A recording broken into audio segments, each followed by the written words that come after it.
آپ نے اس سے پہلے سنا تھا کہ ایک مرتبہ جب حضرت ابراہیم علیہ السلام نے ستارے کو دیکھا، فلما جن علیہ اللیل رأى کوکبا قال هذا ربی، کہا کہ یہ میرا رب ہے۔ حالانکہ اللہ رب ہے، ستارے سے کیوں کہا؟ اس کو اصل میں کہتے ہیں مماشات فی الخصم، تھوڑی دیر کے لیے دشمن کے ساتھ چلنا، مماشات فی الخصم مناظرے کی زبان میں۔ جب آپ کسی سے مناظرہ کر رہے ہیں، مباحثہ کر رہے ہیں، تو مناظرے کے وقت میں اگر آپ سختی سے انکار کر دیں اس کے عقیدے کا تو آپ کی بات سنے گا ہی نہیں۔ اس لیے پہلے دشمن کے ساتھ تھوڑی دیر چلیں تاکہ یہ سمجھے کہ بھئی یہ ہماری بات ماننے والا ہے۔ اور جب وہ سمجھیں گے کہ بات مان سکتا ہے اور یہ کہ نرم پڑ گیا ہے تو پھر وہ بات بھی کرے گا، ہماری بات بھی سنے گا۔ تو اس لیے حضرت ابراہیم علیہ السلام نے یوں کہا، گویا کہ تمہارا عقیدے کے مطابق مان لو کہ یہ میرا رب ہے۔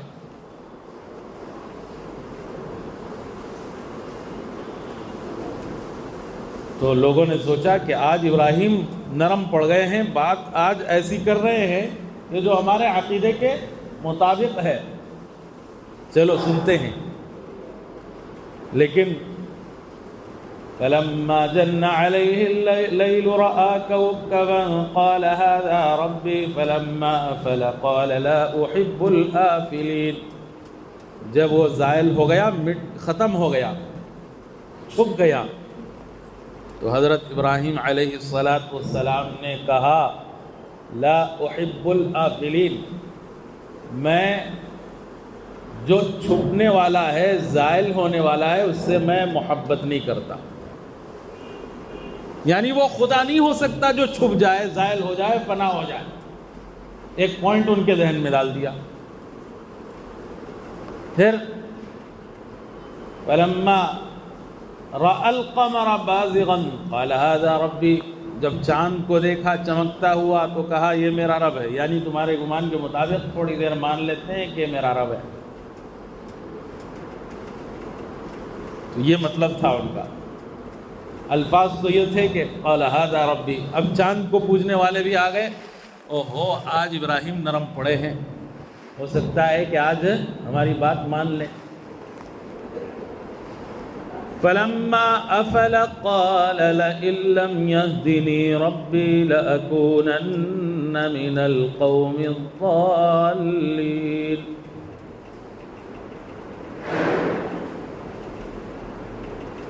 کہا کہ جب وہ بھی زائل ہو گیا، چھپ گیا، تو حضرت ابراہیم علیہ السلام نے فرمایا کہ جب تک میرا رب مجھے ہدایت نہ دے، مجھے ہدایت ملنے والی نہیں۔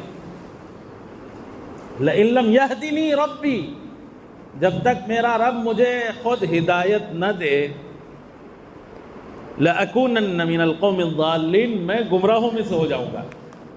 تو ہدایت کون دینے والے؟ اللہ۔ اس لیے ہر نماز کی ہر رکعت میں کس سے مانگتے ہیں ہدایت؟ اہدنا الصراط المستقیم، اے اللہ ہمیں ہدایت دے دے۔ حالانکہ نماز جو پڑھ رہے ہیں وہ خود ہدایت ہے، نماز پڑھنا ہدایت، پھر کیوں ہدایت مانگ رہے ہیں؟ اس کے کئی وجوہ۔ اس لیے ہدایت مانگ رہے ہیں کہ نماز دین کا سرا ہے، یعنی ہدایت کا ایک سرا ہے، سر ہے، باقی اعضاء دھڑ چاہیے، ساری سنتیں یہ بھی پوری زندگی میں آ جائے، اس کے بھی ہم محتاج ہیں۔ اگر یہ سوچ کر اللہ سے مانگیں گے یا اللہ ہمیں ہدایت دے دے، یعنی کامل دین پر اتباع کی ہدایت دے دے، تو اللہ دیں گے۔ بس ایسے ہی پڑھ لیا تو ہدایت نہیں ملنے والی۔ دوسری بات یہ ہے کہ اب تو ہدایت ملی ہے، پتہ نہیں اثر میں ملے گی کہ نہیں ملے گی۔ یا اللہ جیسے تو نے جمعہ پڑھنے کی مجھے ہدایت دی، عصر بھی پڑھنے کی دے، مغرب بھی اور عشاء بھی، ہفتے بھی، اتوار بھی، پیر بھی، پوری زندگی موت تک ہدایت دے، موت تک ہدایت پر جموں، آخری سانس ایمان پر آئے تو کامیابی، ورنہ ناکامی ہے۔ زندگی کا ایک بڑا حصہ ہدایت پر گزرا اور بعد میں گمراہی، تو ہمیشہ کی جہنم میں جلنا پڑے گا، کبھی جہنم سے نہیں نکالے جائیں گے اگر ایمان کے بغیر کفر پر، گمراہی پر خاتمہ ہو گیا۔ نعوذ باللہ من ذالک، اللہ ہماری حفاظت فرمائے۔ کوئی آدمی یہ دعویٰ نہیں کر سکتا، کوئی آدمی مطمئن نہیں ہو سکتا کہ میں ہدایت پر ہی مروں گا۔ اس لیے لئن لم یہدنی ربی، ہدایت جب تک اللہ نہ دے میں گمراہ رہوں گا۔ ایک پوائنٹ یہ بھی ڈال دیا ذہن میں۔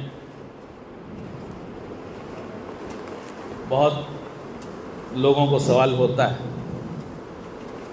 پہلے ہمارے اکابر کہتے تھے کہ ہو سکتا ہے کسی کے ذہن میں یہ سوال آئے، آج تو مجھ سے صرف 10 آدمی پوچھ چکے ہیں یہ سوال۔ پہلے کہتے تھے ہو سکتا ہے کسی کے ذہن میں آئے، اب تو ذہن میں بھی آ رہا ہے، پوچھ بھی رہے ہیں۔ خود مجھے تنہا آدمی کو، ایسے لاکھوں علماء اس ملک میں ہیں، ان سے کتنوں نے پوچھ لیا ہوگا۔ گزشتہ پیر کو ایک جگہ بیان ہوا تو بیان کے بعد کسی نے پوچھا، جب ہدایت اللہ ہی دینے والے ہیں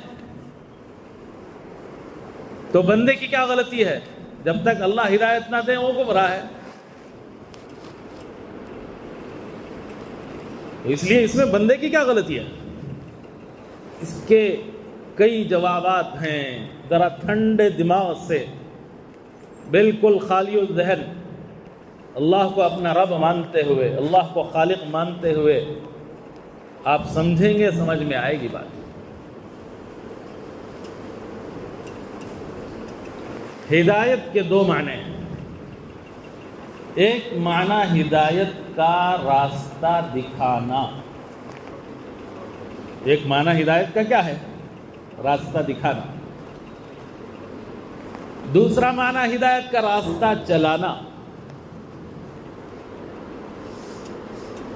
ہدایت کا جو معنی راستہ دکھانا ہے، آپ جانا چاہ رہے ہیں مدراس، اپنے دوست سے پوچھا کہاں جانا، کیسے جانا؟ کہا کہ آپ بائیں مڑیے اور دائیں مڑیے اور پھر آگے جائیے، بڑا روڈ ملے گا، پھر وہاں سے آپ جائیے، ایک برج ملے گا، پل کے اوپر سے جانا اور پھر گھومنا، یا جو ہے انڈر پاس ملے گا وہاں سے جانا۔ اس طرح کی لمبی تفصیل بتا دی۔ پھر چلتے چلتے رہنا، ایک گاؤں آئے گا، پوری تفصیل۔ یہ راستہ دکھانا، یہ ہدایت کی پہلی منزل۔ دوسری منزل راستے پر چلانا، راستہ ساتھ میں لے کر جانا۔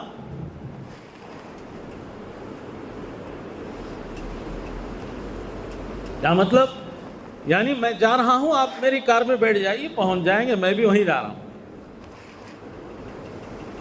اسے کہتے ہیں ایصال الی المطلوب، مطلوب تک پہنچا دینا، راستہ چلاتے چلاتے جو منزل مقصود ہے وہاں تک پہنچانا۔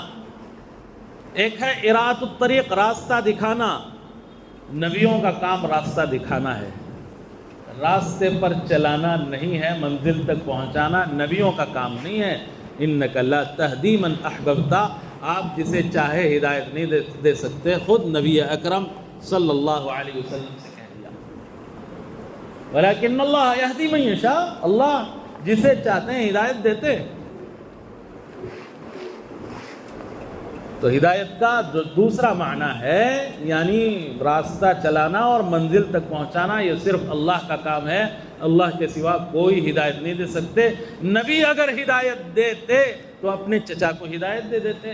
حضرت ابراہیم علیہ السلام اپنے باپ کو، حضرت نوح علیہ السلام اپنے بیٹے کو دیتے، اپنی بیوی کو دیتے، حضرت لوط علیہ السلام اپنی بیوی کو دیتے، لیکن یہ سب ہدایت سے محروم رہے، ان کے بیٹے، ان کی بیوی، ان کے چچا، نبی اکرم صلی اللہ علیہ وسلم کے چچا۔ حالانکہ انہوں نے بہت ساتھ دیا۔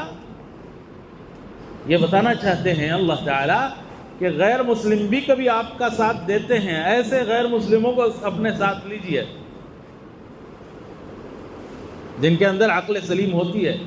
جیسے نبی اکرم صلی اللہ علیہ وسلم نے یہ نہیں کہا کہ جب یہ مومن نہیں ہے تو ہم کو اس کی مدد کی ضرورت نہیں ہے. چچا نے پوری زندگی ساتھ دیا اور بہت سو نے ساتھ دیا.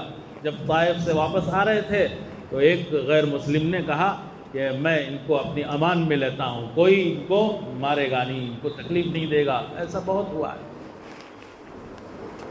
تو حکمت بھی چاہیے، حکمت کے ساتھ آدمی کو چلنا چاہیے. تو ہدایت جب اللہ ہی دیتے ہیں تو سوال یہ ہے کہ بندے کی کیا غلطی؟ تو ہدایت کا پہلا معنی یہ ہے کہ راستہ دکھانا. راستہ اللہ نے دکھایا ہے، کتاب دی ہے، کتاب پڑھیے، نبی کو بھیجا ہے، نبی کی تعلیمات پڑھیے، نبی کی سیرت پڑھیے. یہ اس میں راستہ نظر آئے گا، راستہ دکھے گا.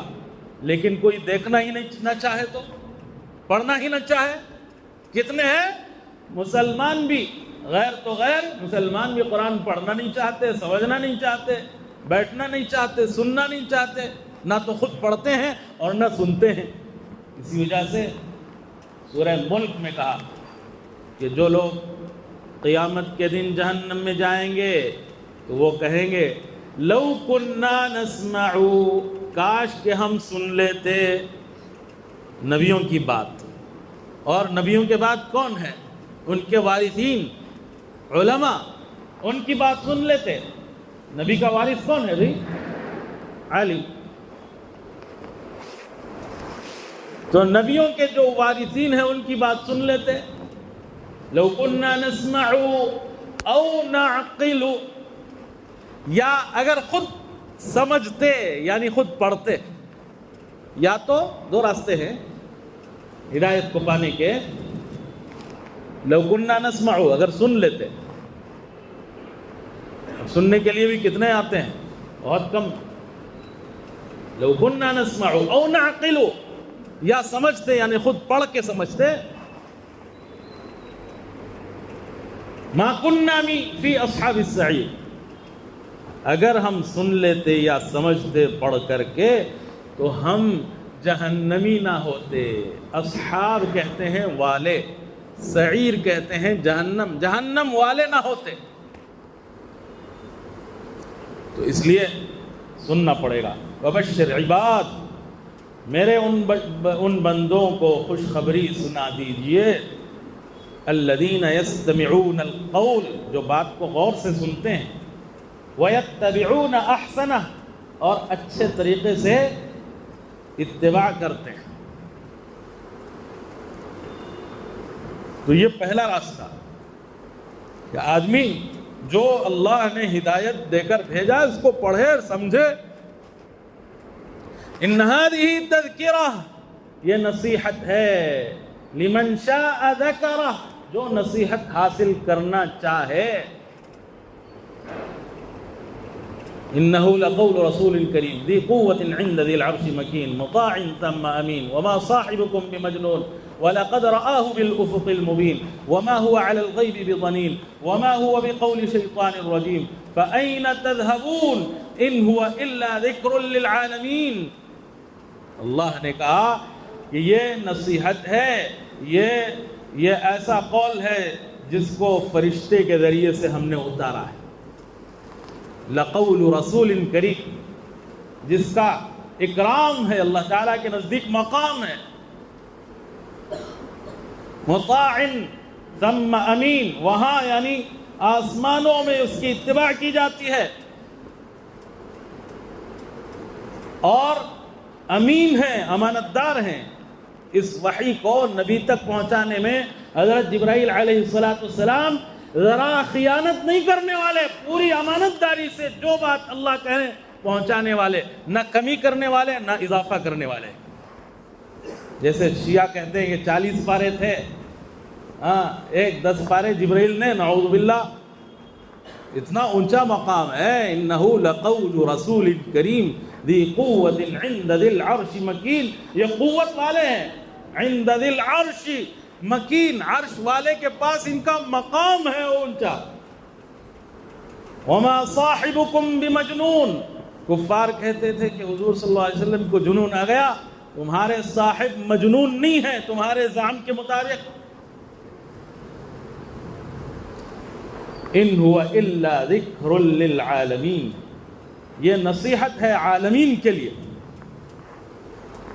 سارے عالم والوں کے لیے نصیحت. کیا؟ قرآن. اور پھر آگے کہا لمن شاء منکم ان یستقیم، ان لوگوں کے لیے جو سیدھا راستہ چلنا چاہے، جو استقامت چاہے، اس کے لیے جو دین پر چلنا چاہے پہلے چاہنا پڑے گا. تو چاہے کا مطلب کیا؟ انسان کی بھی چاہت ہے. یہ کہنا کہ انسان مجبور محض ہے، نعوذ باللہ، ایسا نہیں ہے. انسان مجبور محض نہیں ہے. انسان بھی کیا ہے؟ انسان کو اللہ نے اختیار دیا، اگرچہ کہ کلی نہیں دیا ہے، ایبسولوٹلی اختیار نہیں ہے، پارشیلی اختیار، تھوڑا سا جزوی اختیار دیا ہے. اسی اختیار کا اللہ مطالبہ کر رہے ہیں. خوبصورت ہونے کا اختیار نہیں ہے، جو ناٹا ہے اسے لمبا ہونے کا، جو لمبا ہے اسے ناٹا ہونے کا اختیار نہیں ہے. لیکن دین پر چلنے کا، نماز پڑھنے کا، نہ پڑھنے کا، دونوں کا اختیار دیا اللہ. دین پر چلنے کا، نہ چلنے کا اختیار دیا. ان ہوا الا ذکر للعالمین، ان کے معنی نہیں، ہوا یہ قرآن، الا مگر، ذکر نصیحت ہے، یعنی نصیحت ہی ہے للعالمین، عالمین کے لیے. عالمین میں بھی لمن شاء منکم ان یستقیم، جو استقامت کے ساتھ دین پر چلنا چاہے، سیدھا راستہ چلنا چاہے، اس کے لیے قرآن نصیحت ہے. اس لیے قرآن پڑھو. فقرؤوا ما تیسر منہ، جو آسان ہے وہ پڑھو. نماز میں کہا گیا، نماز میں جو صورتیں تمہارے لیے آسان ہے وہ پڑھو. تم نے ہدایت مانگی تھی نا سورہ فاتحہ میں، اللہ کہہ رہے ہیں پڑھو، یہ ہدایت کی کتاب ہے.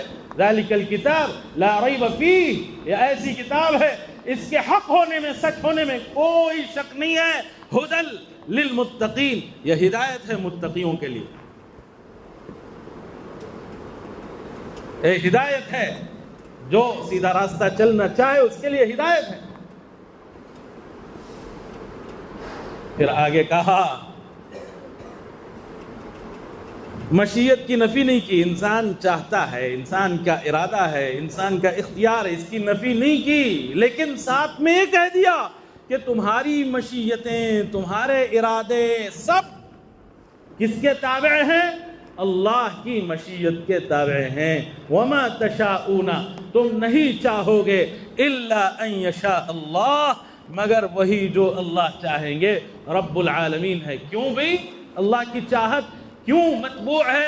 سب کی چاہت کیوں تابع ہے؟ اس لیے کہ وہ رب العالمین ہے، تمام عالمین کا رب ہے اور خالق ہے اور مالک ہے. مالک کو اختیار ہے کہ اپنی ملکیت میں جو چاہے کرے. مالک کو اختیار ہے کہ وہ اپنی ملکیت میں جو چاہے کرے. یہ جیب میں آپ کیوں رکھے ہیں؟ یہ چیز ادھر رکھنا چاہیے تھا. یہ کیوں یہاں رکھے ہیں؟ یہ میری ملکیت ہے، میں جہاں چاہے رکھوں. فون مجھ سے پوچھے گا مجھے کیوں اوپر رکھے ہو، اگر نیچے رکھوں تو پوچھے گا کیوں نیچے رکھے ہو. کیوں؟ ملکیت میری، یعنی مملوک یہ ہے اور مالک میں ہوں. تو سارے عالمین کا مالک کون ہے؟ رب العالمین. سارے عالموں کا رب کون ہے؟ سارے عالموں کا خالق کون ہے؟ جب میں صرف مالک ہوں، رب نہیں ہوں اس کا، میں خالق نہیں ہوں، میں پیدا کرنے والا نہیں ہوں، صرف مالک پیسے دینے کی وجہ سے ملکیت ہے، تو مجھے اختیار ہے. جس نے پیدا کیا ہے اور جس نے اس کو پرورش دی ہے، اور جو رب ہے اور جو مالک ہے اور خالق ہے اور سب کچھ ہے، کیا اس کا اختیار نہیں ہے؟ اس کے اختیار سے کوئی چیز باہر ہو سکتی ہے؟ نہیں ہو سکتی. لیکن اس کا مطلب یہ نہیں ہے کہ انسان مجبور محض ہے. اس کا مطلب یہ نہیں ہے کہ جانور اور انسان ایک جیسے ہو گئے. جانور مثلا بھینس بھاگ رہا تھا، بھاگتے بھاگتے، بھینس بھاگتا ہے کیا؟ ہاں بھاگتا بھی ہے. اس میں بھی نر بھی ہوتا ہے، مادہ بھی ہوتا ہے. ہاں اس میں بھی دو جنس ہوتے ہیں نا. تو اس لیے میں کہہ رہا ہوں بھینس بھاگ رہا تھا، یا آپ سمجھ لیجئے کہ آپ بنگلور والے کیا کہیں گے، بھینس بھاگ رہی تھی، بھاگتے بھاگتے اس کے پیر کے نیچے بچہ آ گیا، ایکسیڈنٹ ہو گیا، بچہ گر گیا، پھر دوسری مرتبہ بھی ایسے ہی ہو گیا، جاتے جاتے اور بھاگتے بھاگتے، تو اس کے دل پر کچھ اثر ہوگا. یعنی پہلی مرتبہ جب بچہ گر گیا، مر گیا، تو مجھے سنبھل کے چلنا چاہیے، ایسا نہ ہو کہ ایک اور بچہ آ جائے یہ سوچے گا نہیں. وہی انسان اگر جاتے جاتے اگر دھکا لگ جائے ذرا بھی تو سوچے گا وہ بچہ چلا گیا، اس کے اندر رحم ہے. تو یہ بین فرق جانور اور انسان میں کس نے دیا؟ اللہ نے. اسی فرق کی وجہ سے اللہ پوچھ رہے ہیں جب ہم نے تم کو اتنی عقل دی ہے، اتنی سمجھ دی ہے، اور یہ دنیا سمجھ سکتے ہو، کمانا معلوم ہے، اور دنیا کے سارے تدابیر کرنا سمجھ میں آتا ہے، اس میں عقل اور دماغ چلتا ہے، تو کیا قرآن سمجھنے میں اور آخرت کو سمجھنے میں، ہماری ربوبیت کو سمجھنے میں، ہماری خالقیت کو سمجھنے میں، ہمارے مالک ہونے کو سمجھنے میں، ہماری کائنات میں یہ کیسے گھوم رہی ہے، کیسے سورج برابر جی اپنے وقت پر آ رہا ہے، کیا اس کو عقل ہے؟ عقل نہیں ہے، پھر بھی برابر 23 مارچ کو یعنی 23 مارچ کو ایکویٹر پر آ رہا ہے، اور پھر 3 مہینے لگ رہے ہیں واپس جانے میں، 3 مہینے لگتے ہیں کدھر جانے میں؟ نارتھ ورلڈ میں جانے میں. 23 ڈگری سے زیادہ ہٹتا نہیں، کسی سال نہیں ہٹتا. پھر واپس آ رہا ہے 23 سپٹمبر کو ایکویٹر پر آ رہا ہے، یعنی بیچوں بیچ آ رہا ہے. ایکویٹر کسے بولتے ہیں؟ گلوب کے اوپر جو ایک بیچوں بیچ لکیر ڈالی ہے وہ ہے.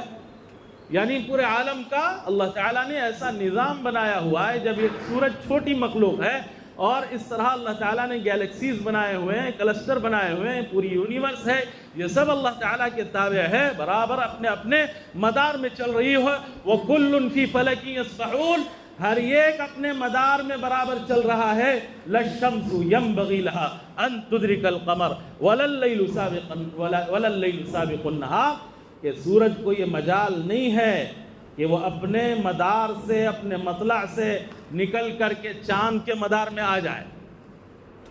چاند کو یہ مدار نہیں ہے کہ وہ سورج کے مدار میں چلا جائے، چاند کو یہ مجال نہیں ہے.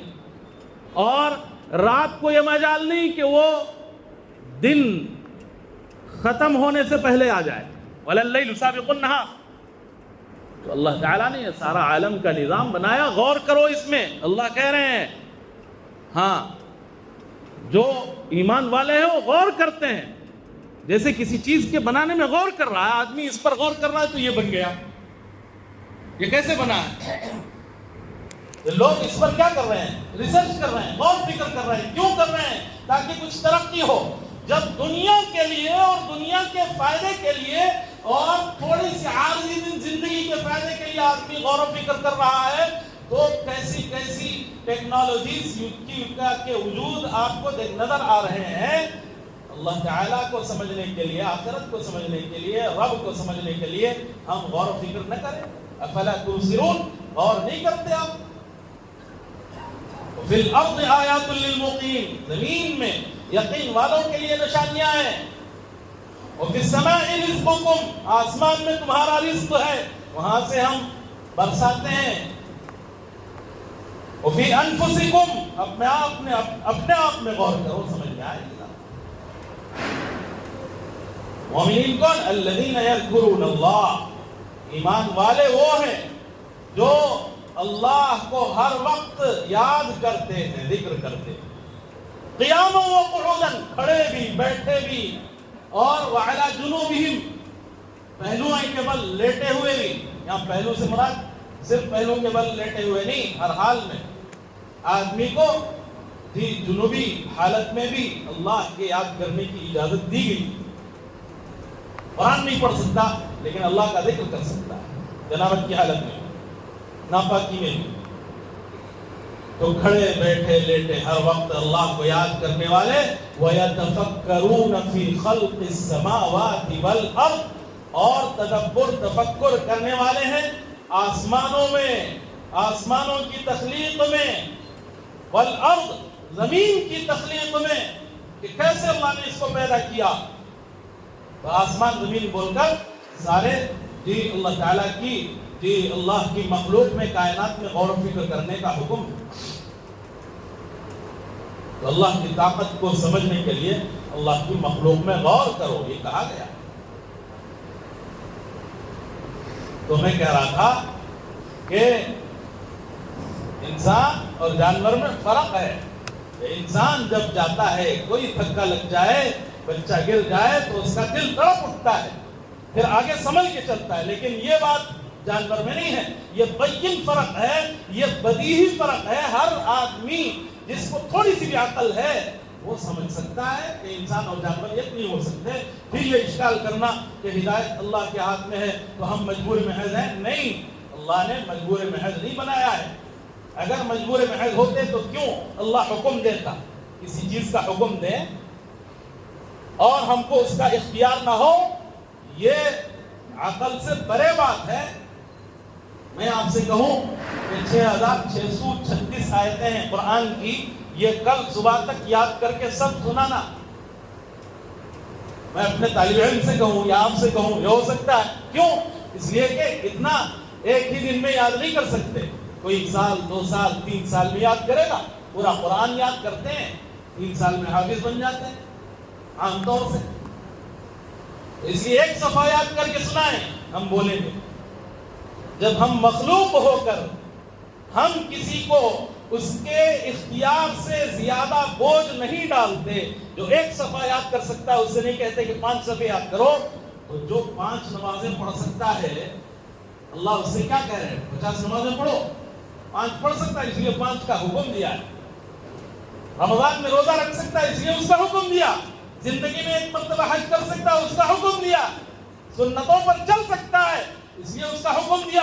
نگاہ کی حفاظت کر سکتا ہے اس لیے اس کا حکم دیا۔ لا یکلف اللہ نفسا الا وسعها، انسان کو اس کی وسعت اور اس کے اختیار سے زیادہ اللہ تعالی تکلیف نہیں دیتے۔ تو انسان اور جانور میں فرق، بین فرق ہے۔ چنانچہ ایک واقعہ یاد آ گیا، حضرت سفینہ